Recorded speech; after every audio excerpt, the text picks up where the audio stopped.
Hi, in this session I am going to use SPSS to demonstrate how you can use SPSS to develop autoregressive, moving average and ARMA models.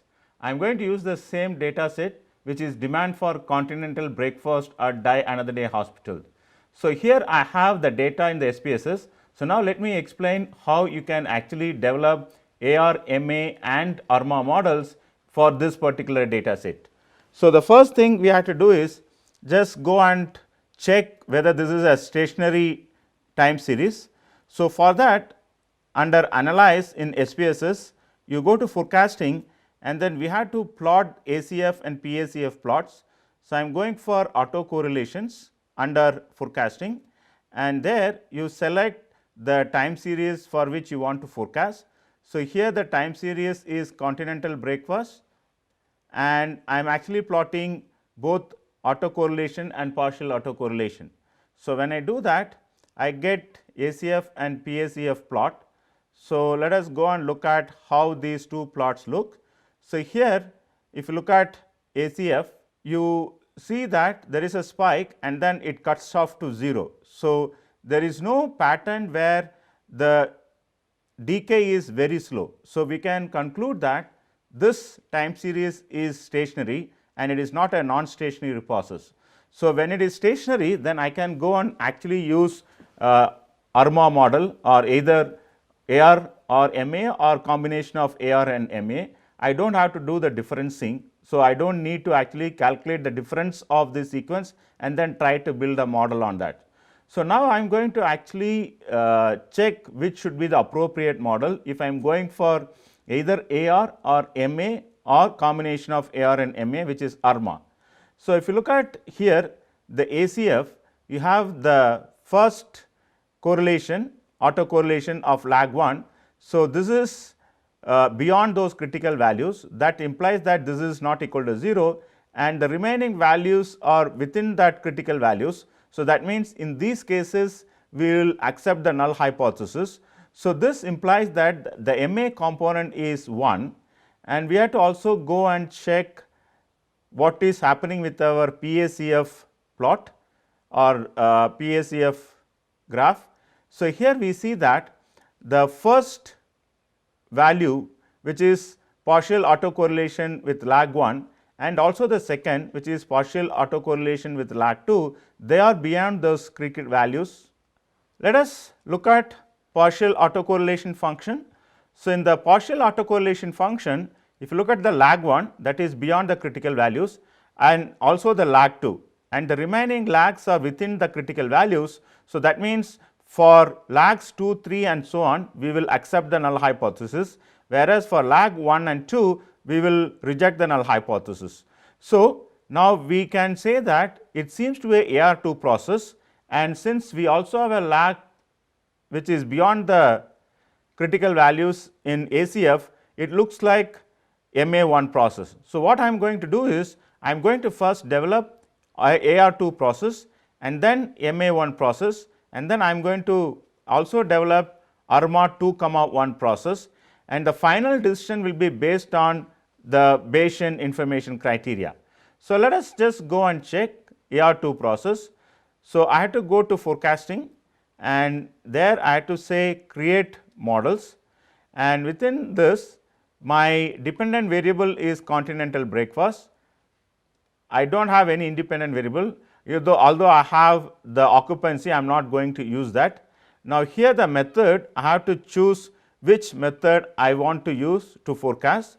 So, I am going to select ARIMA and I can now define those P, D and Q values. I am going to first develop ER2. So, in that case my P is 2, the remaining values are 0 and 0.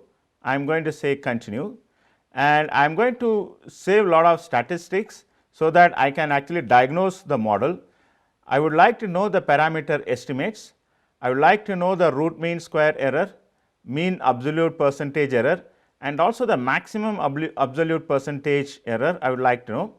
And I am actually go and plot the residual autocorrelation function and residual partial autocorrelation function, because I need to ensure that the residuals are white noise, and I will also have other things such as if I want to use the predicted values, I can save here, and there are also options to split the data.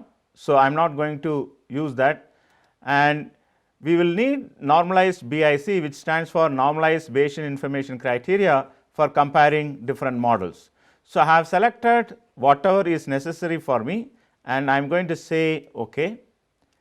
If you look at the model parameters, so we have constant as 41.252, and the coefficient 1 for lag 1 is 0.663, and coefficient for lag 2 is minus 0.204. Now, both these coefficients are statistically significant because the corresponding p values are less than 0.05.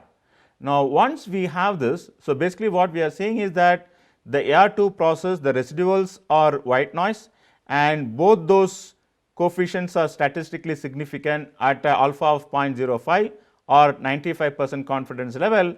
Now, we can go and check the values such as root mean square error, mean absolute percentage error, and so on. So, here the root mean square error is 4.882 and mean absolute percentage error is 8.8, and the BIC, the Bayesian information criteria or normalized Bayesian information criteria, is 3.295. So, finally, we are going to use normalized Bayesian information criteria to select the model that we will use for forecasting. So, this is AR2 process. Now, I am going to actually develop MA1 process. So, I will go back to forecasting and go to create models. So, here in criteria for ARIMA, I am going to put P as 0, D is again 0, and my Q is 1. So, this is going to give me MA1 process or ARMA 0, 1 process or ARIMA 0, 0, 1 process. So, that is the model now I am developing. So, let us look at the output. Again, before I look at the coefficients and all, I see whether the residuals are giving me white noise. So, here again if you look at, these are the residual correlations, and you see in both cases they are within the control limits or basically the critical values.